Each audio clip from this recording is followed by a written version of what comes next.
Episode 4, The Roaring Twenties and the Illusion of Prosperity. Picture this. It's my town, New York City, 1927. The Ruth and Gehrig Murderers Row Yankees are having possibly their greatest season ever.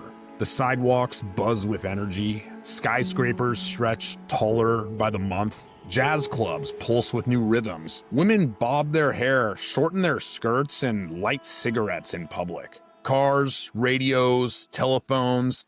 The future feels like it has arrived. 1920s were an era of innovation, liberation, and prosperity. At least that's how it looked. But beneath the champagne bubbles and ticker tape, a darker reality lurked. Debt was piling up, credit was stretched, and the entire global financial system was balancing on a knife's edge. The US emerged from World War I as the world's creditor, as we covered in previous episodes. Europe, the Allies, as well as Germany, owed America billions of dollars, and American factories ran hot. Exports soared, and stocks began climbing precipitously. The new invention of consumer credit, or, we call it buy now, pay later, is like the rebrand. But just the idea that you can borrow money to buy things for your house or your car or whatever it may be. But this invention of consumer credit unlocked middle-class demand like never before. So we talked about those radios, refrigerators, cars, and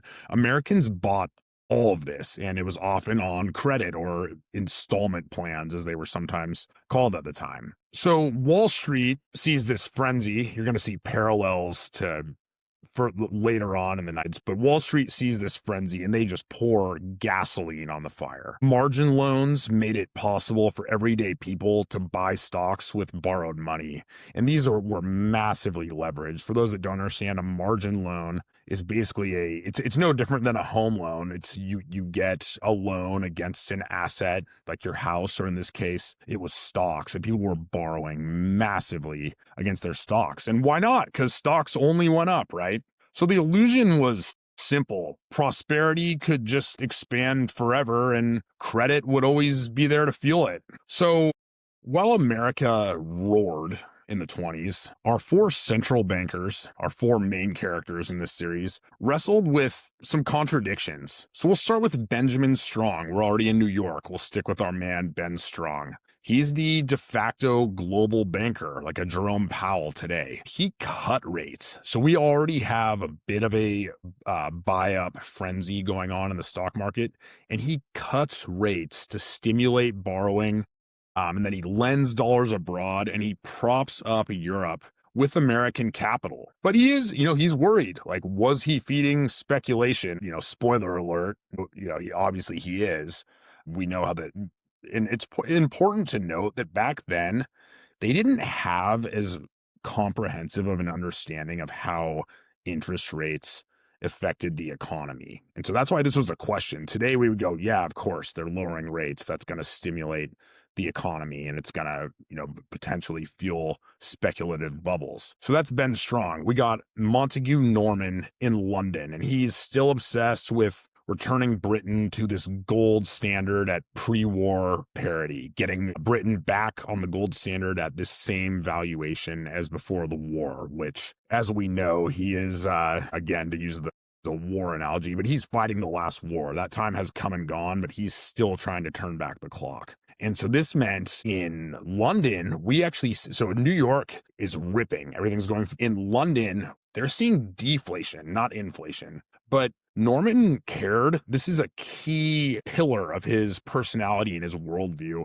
He cared more about British prestige than even the economy or even the domestic jobs. Then we'll go to Emile Moreau in Paris. So he is deeply distrustful of basically everyone, but especially of both London and Berlin. Berlin, obviously, they've invaded France, and he rightfully doesn't trust them. And then there's the tenuous allyship or friendship between the French and the British, which they have centuries of going to war with each other. So there's some distrust there.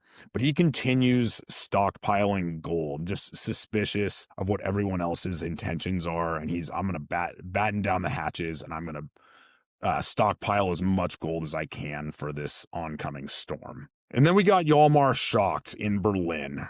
So he's fresh off stabilizing the mark with the Rentenmark. And we know that was short-lived. It worked briefly. He created this Rentenmark instead of the mark that was pegged to German land. But he's walking a tightrope. He's borrowing from America to try to rebuild Germany, while, of course, having to repay those debts, not just to America, but also to France and Britain. And he's fearing that they are becoming extremely dependent on foreign money, which is 100% true. So together, their choices fueled a global credit bubble. Loans flowed from New York to Berlin, and then from Berlin to Paris, and from Paris back to London. That circular economic system, really no value being created, but that circular system that we've talked about. And the system, as always, worked until it didn't. On the surface, the prosperity looked unstoppable, but cracks were already visible. So we have a farming crisis in America. American farmers overproduced after World War I. Prices collapsed and debt crushed rural America, even as cities thrived. There's a great book on this called The Worst Hard Time by Timothy Egan, incredible author, but that book covers everything, and it led to the American Dust Bowl. There's all kinds of consequences of what happened with farmers overproducing, and part of it was that they were subsidized and incentivized to overproduce and to work the heck out of this land until it turned into Dust Bowl conditions. The other thing, this is going to sound familiar to modern day, unequal distribution.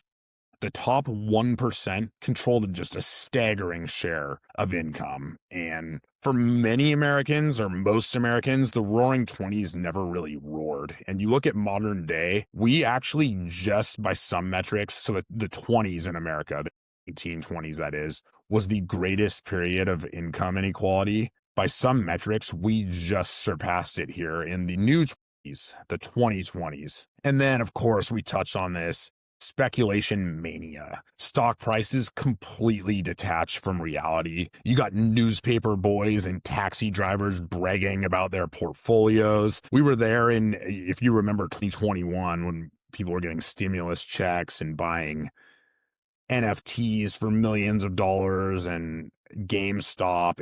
We've seen this movie before. So the American boom was not built on rock, but on sand, on credit and confidence. And credit and confidence are there until they're not. 1820s also weren't just about economics. They were about culture. The world was changing. Women had the right to vote.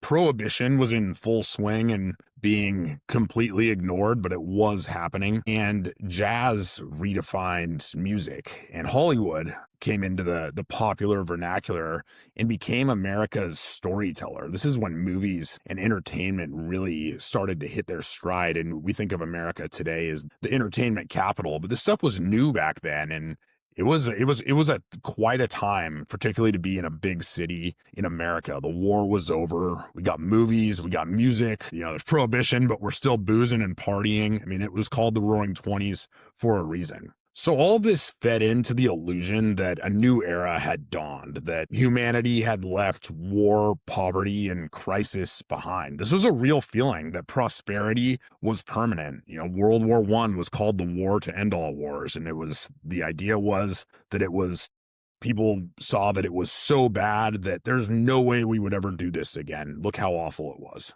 But money and history doesn't work like that. As one investor famously said, when the shoeshine boy gives you stock tips, it's time to get out. The Roaring Twenties ended not with a fizzle, but with a bang. By the late 90s, U.S. stock markets were an overheated engine. European economies leaned dangerously on American credit, and the gold standard bound every country into a system that demanded perfection in a world that was anything but perfect. And one thing to understand here, this speculation was pretty exclusive to America. It was not happening in Europe. In fact, there's all kinds of quotes about European people are almost like taken aback and fascinated by this American sense of gambling and optimism. And you see that into modern day. And there's a lot of good things about it because it leads people in this country to take big chances and take big risks that lead to world-changing technologies or companies.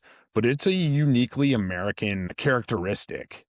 And, I forgot who said this, but the way to think about America and risk-taking, these are the people that got on the boats and cross the ocean. So there's a case to be made that it's self-selecting, that the people that are willing to take the risks are the people that ended up here. And so that trickles into lifestyle and, of course, into investing, which we're seeing here. So New York is roaring. The U.S. is roaring. The stock market is sure as heck roaring. But this illusion of prosperity was about to shatter.